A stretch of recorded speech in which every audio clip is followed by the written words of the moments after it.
Libro, Obras escogidas de Orígenes. Escrito por Alfonso Ropero. Libro 4. Capítulo 1. 12ª parte. Las dos venidas de Cristo en Deuteronomio. Tenemos que ver, sin embargo, si este significado más profundo no puede quizás ser indicado, a saber, que como en Deuteronomio la legislación es dada a conocer con mayor claridad y distinción que en los libros que fueron escritos primero, así también podría señalarse que, después del advenimiento del Salvador que realizó en estado de humillación, cuando asumió la forma de siervo, le sigue el segundo advenimiento más famoso y renombrado en la gloria de su Padre, en el cual pueden cumplirse los tipos de Deuteronomio, cuando en el reino de los cielos todos los santos vivirán según las leyes del Evangelio eterno. Y así como en su venida ha cumplido la ley que era una sombra de las buenas cosas por venir, así también por su futuro advenimiento glorioso será realizado y llevado a la perfección las sombras del advenimiento presente.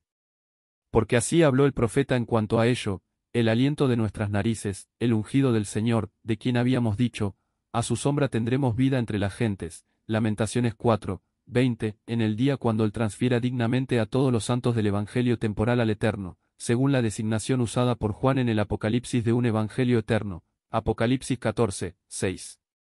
Las inescrutables riquezas de Dios. Pero sea suficiente para nosotros en todos estos asuntos adaptar nuestro entendimiento a la regla de la religión, y así pensar de las palabras del Espíritu Santo no como una composición adornada de débil elocuencia humana, sino sostener, según la declaración bíblica, esto: toda gloriosa es de dentro la hija del rey, de brocado de oro es su vestido. Salmo 45, 13. El tesoro del significado divino está encerrado dentro del agitado vaso de la letra común. Y si algún lector curioso fuera todavía a pedir una explicación de puntos individuales, dejadle que venga y oiga con nosotros como el apóstol Pablo, buscando penetrar mediante la ayuda del Espíritu Santo, que escudriña aún lo profundo de Dios, 1 Corintios 2, 10, en las profundidades de la sabiduría divina y del conocimiento, y aún así incapaz de alcanzar el final y llegar a un conocimiento cuidadoso, exclama en desesperación y asombro: oh profundidad de las riquezas de la sabiduría y de la ciencia de Dios. Romanos 11, 33. Que fue en la desesperación de alcanzar el entendimiento perfecto que él pronunció esta exclamación: se ve en sus propias palabras, cuán incomprensibles son sus juicios, e inescrutables sus caminos. Romanos 11, 33. Ya que él no dijo que los juicios de Dios son difíciles de descubrir, sino que son totalmente inescrutables, ni que sean simplemente difíciles de trazar, sino totalmente más allá de averiguación. Porque por mucho que un hombre pueda avanzar en sus investigaciones, y por grande que sea el progreso que pueda hacer mediante el estudio constante, asistido hasta por la gracia de Dios, y con su mente iluminada, no será capaz de alcanzar el final de aquellas cosas que son el objeto de sus preguntas. El carácter progresivo del conocimiento y del misterio. Ninguna mente creada puede considerar que sea posible lograr en modo alguno una comprensión total de las cosas, sino que después de haber descubierto ciertos objetos de su investigación, de nuevo ve otros que tienen que ser buscados. Y aunque tuviera éxito en dominar estos, vería a continuación otros muchos que le siguen que son objeto de su investigación.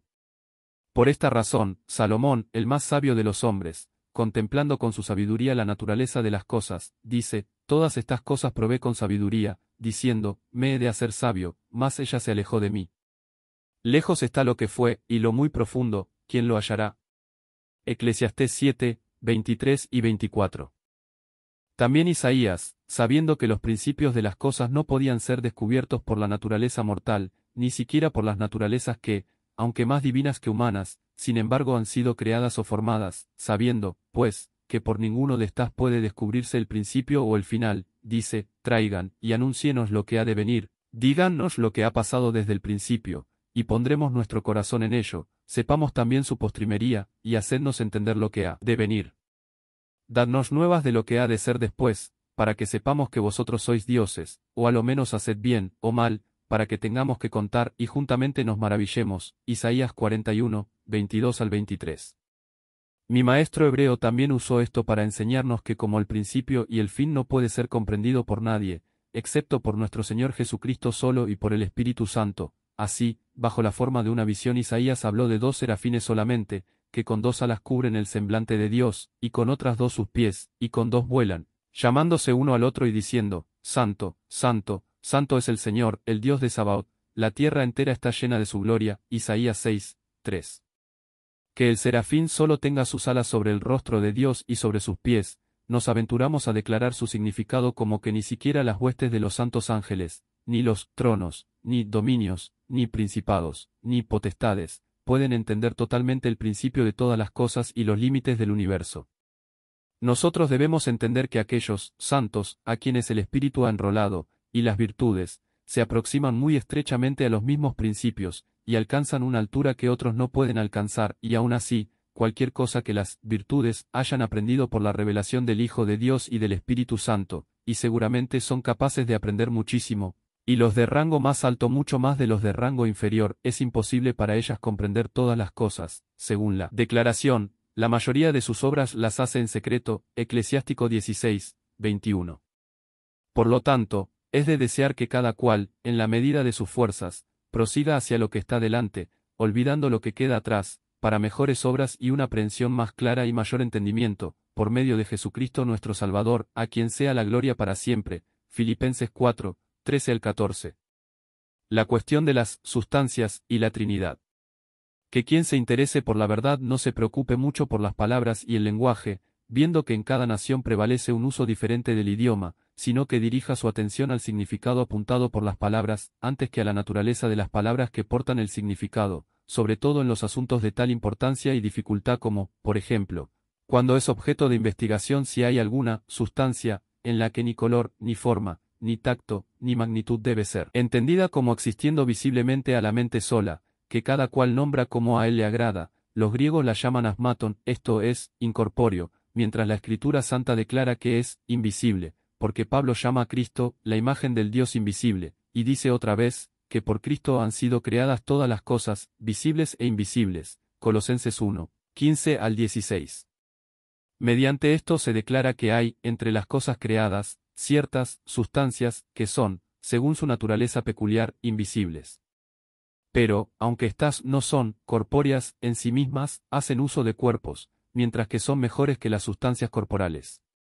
Pero la sustancia de la Trinidad, que es el principio y la causa de todas las cosas, de la cual son todas las cosas, porque por él fueron creadas todas las cosas, y todas las cosas subsisten, Colosenses 1, 16 y 18, Juan 1, 3, no se puede creer que sea un cuerpo o esté en un cuerpo, sino que es totalmente incorpórea.